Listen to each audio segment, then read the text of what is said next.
For those that watching and don't know, I had the pleasure of meeting you back in I think 2014.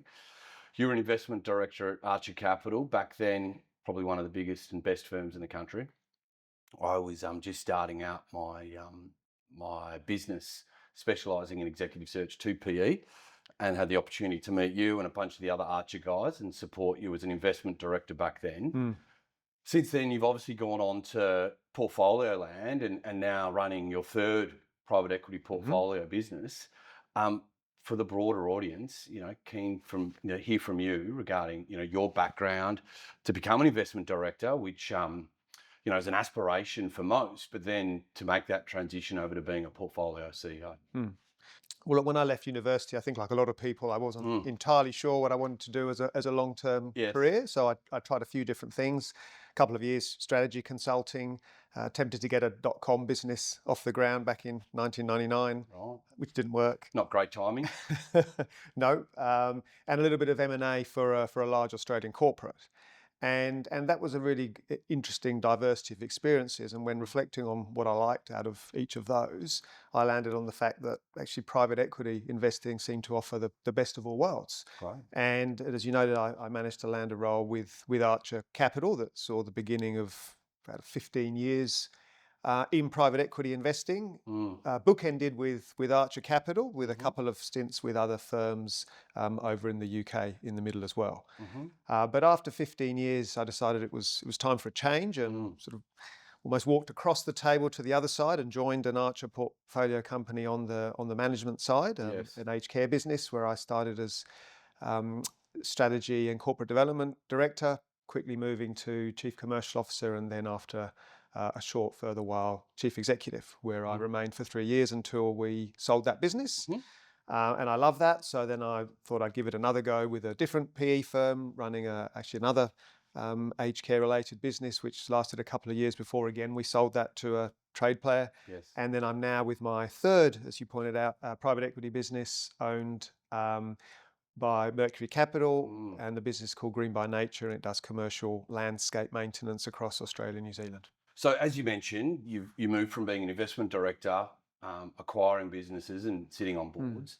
You made the conscious decision to then jump to the other side of the table to actually run a portfolio business. What was the main motivator for Mm. you to make that transition? I wanted to get closer to the action. Mm.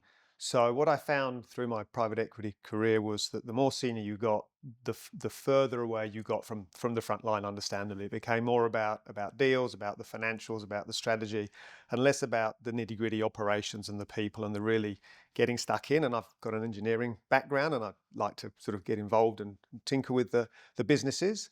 And upon reflection, it was time to. The way I look at it is stop sort of being the coach on the sidelines and get on the pitch as the captain and try to make things happen. Bring Brilliant. that experience from private equity world into the business world. Making the move from investing to and being the coach to then being the captain and and leading the business. What was the biggest kind of changes for you as an individual Mm. with that transition? I think the single biggest change moving across the table Mm. is the breadth and depth of responsibility and relationships that you have to maintain. So in PE world, as you know, you typically work in small teams of two or three. Yes, there's advisors, but that entire cohort of people are generally of similar backgrounds, similar motivations, speak the same language. It makes it very efficient to get things done. When you sort of cross over into the business world, it's very different, particularly if you're joining a business that's got hundreds or even thousands of people, where in order to connect with everyone, you've got to get through 7 or 8 different layers of hierarchy. And in order to do that, it's a very different skill set. It's more than just logic and sound reasoning. That's important, but it will only get you so far. You need to find other ways of communicating, of connecting with people if you're actually going to get things done. So having a career as a PE investor, Mm. and then obviously then moving over to the other side of the boardroom and then running businesses. What was it that you had to change about not being a PE investor? I think probably the main thing is, and it sounds obvious in retrospect, but Mm. you've got to get out of your office and you've got Mm. to get out into the business. You're not going to get very far if you just stay inside and try and solve the problems that you think exist. Mm. There's actually a shift in role from solving problems to identifying the problems that need solving, and then working with other people to get those problems solved. And that's probably the biggest change. That transition to aged care, then in-home care, pretty similar sectors. You're now running one of the biggest, if not the biggest, landscaping businesses in the country. Talk to us about, transitioning from sectors. What did you learn from one sector to the other, but also how did you successfully transition? I think there's probably three things you need to do if you want to build credibility, which is really key. One is to ask lots of questions. Two is to leverage the experience that you have, and three is to apply, I guess, universal approaches to business. So just briefly on all of those, when you first join a business, particularly if it's not an industry you're familiar with or deeply familiar with, people will give you the benefit of the doubt. They will not expect you to know everything, but they will expect you to be curious and to ask lots of questions. And take that opportunity to find out as much as you can, speaking to people, joining groups, reading, just immerse yourself in it. Secondly, in terms of what experience you could have brought from a previous role. So you're right, aged care and landscaping on the surface don't look very similar, but they do have some similar characteristics. They both have large distributed workforces, generally blue collar shift type employees, a very passionate workforce. If you can look for those similarities and apply your learnings around how to connect with people like that and learn their motivations and what really drives them, then you're likely to get more credibility quickly. And I guess thirdly, if you focus on the general business, I guess, fundamentals, it'll put you in good stead. And what I mean by that is every business needs to understand why it exists. It needs to know what it's trying to achieve and where it's going. And those sorts of questions you can form a pretty good view on.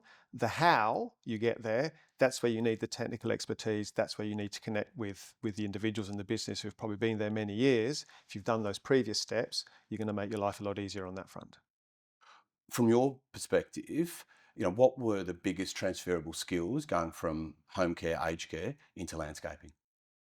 Look, I think the in terms of what's transferable, there's more things that are transferable than are not. Again, really, it's the basic fundamentals. So profits equals revenue minus cost, cash is king, employees are your most important asset. These are truths that apply to any business that you need to work with.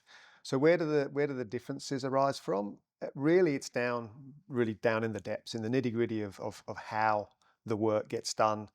That's generally skills and approaches that have built up over many years of a business. That is what takes time to learn. That's where the differences are. But the good thing is that's where you've got lots of people who've been with the business a long time that you can work with. You mentioned previously that all three roles that you've held have got large dispersed workforces. Um, Led by PE, they're all going through huge transformation and growth. How do you take such a large dispersed workforce on that journey? Mm. And this is a great example of one of those skills or needs that applies to every type of business in whatever sector it's in.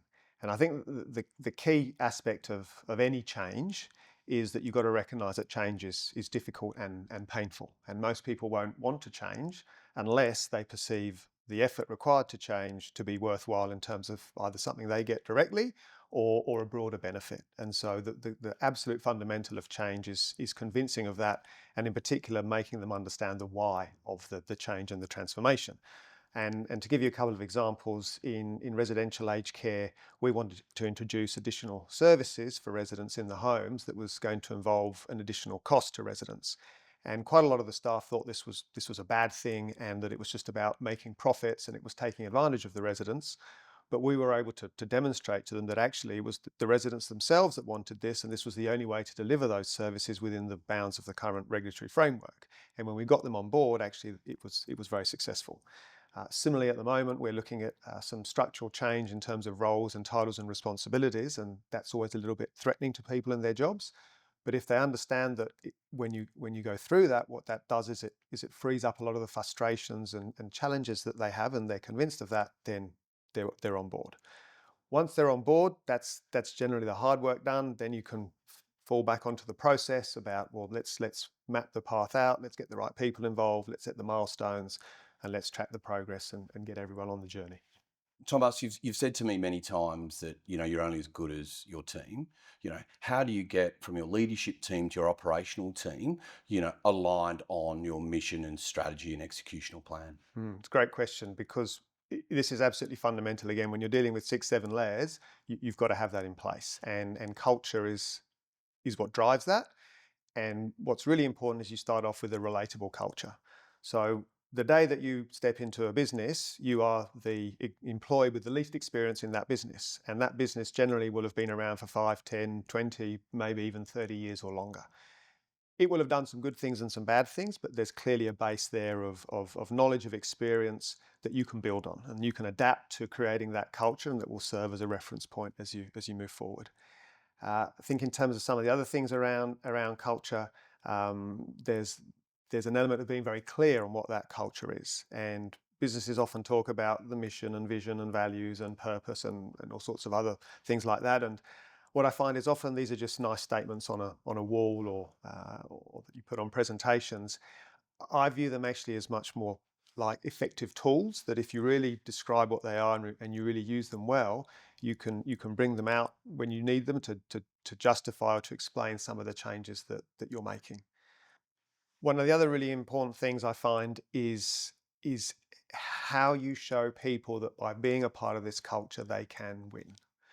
Because I haven't found or come across anyone who doesn't like to win.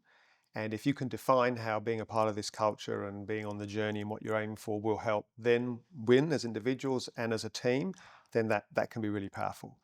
And one of the things that helps you on that journey, if you're now fully aligned, is the behaviours that everyone brings to the table.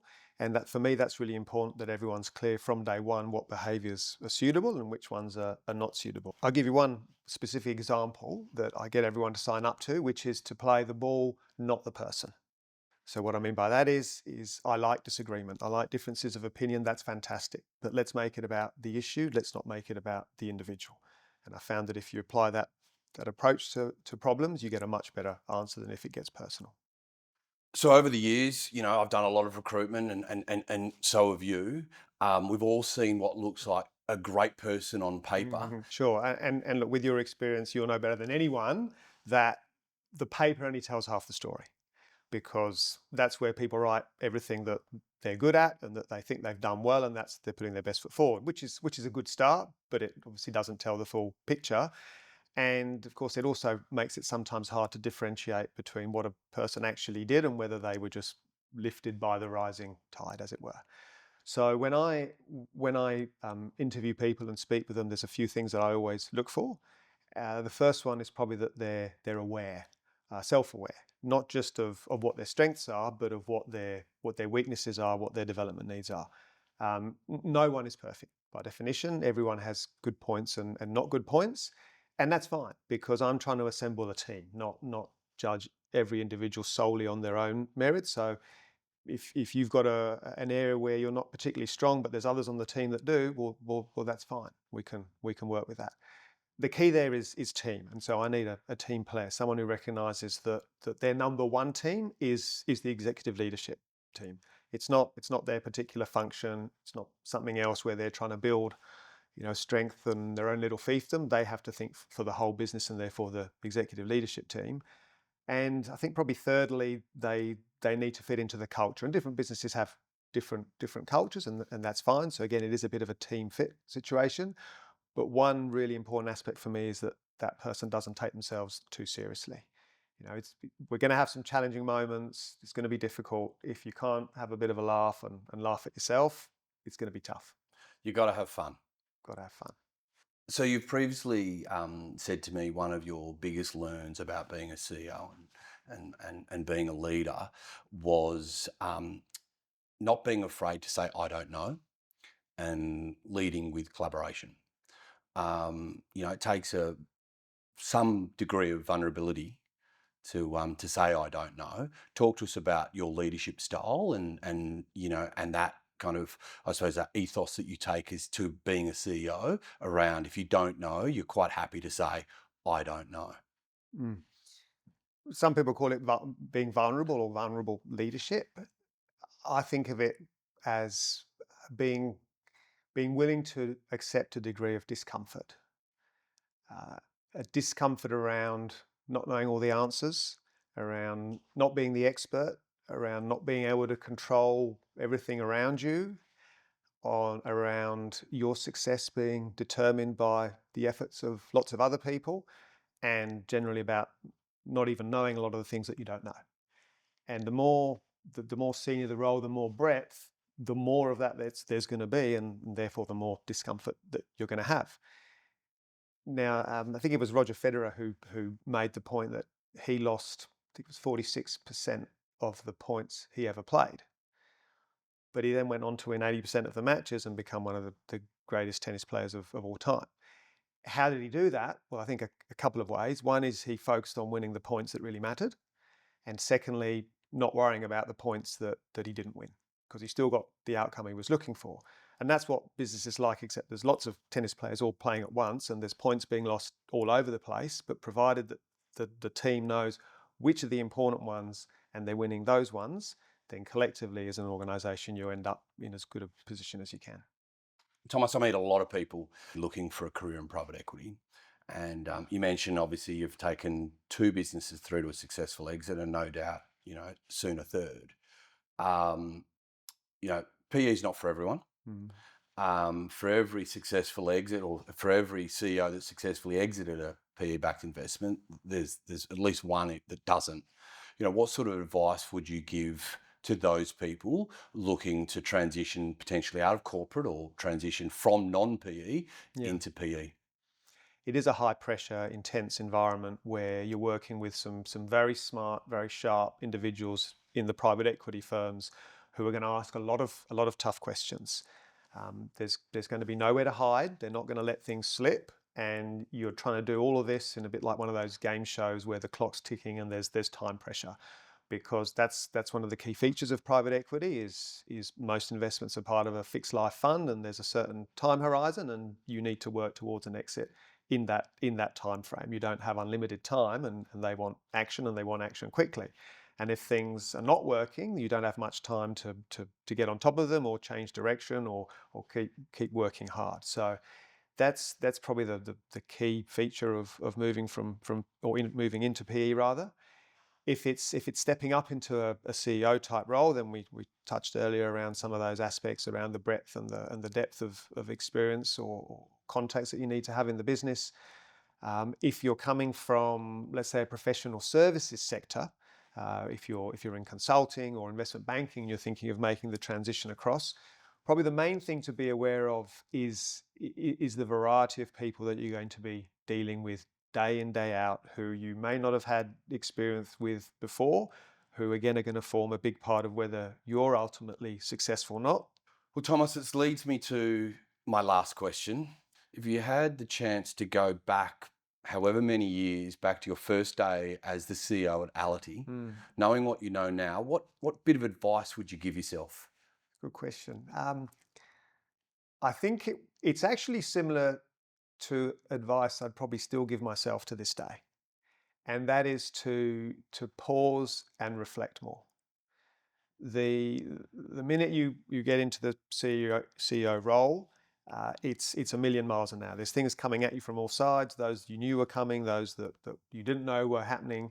As I mentioned, there's challenges, there's time pressure, there's the whole world of things happening in this new environment that you're not used to be working in, you're not familiar with. And so to take the time, even if it's 15, 20 minutes once a week, I think can be really valuable to help you repoint, reset, and continue to develop your own abilities in that role. Amazing. Well, Thomas, I've certainly enjoyed our conversation. As I said, I can't recall anyone else with a background such as yours. Also, congratulations on, 2 successful exits, soon to be a third, no doubt. And once again, thank you very much for your time. Hope so. Thanks, Adrian. Cheers, mate. Cheers. Peace, bye.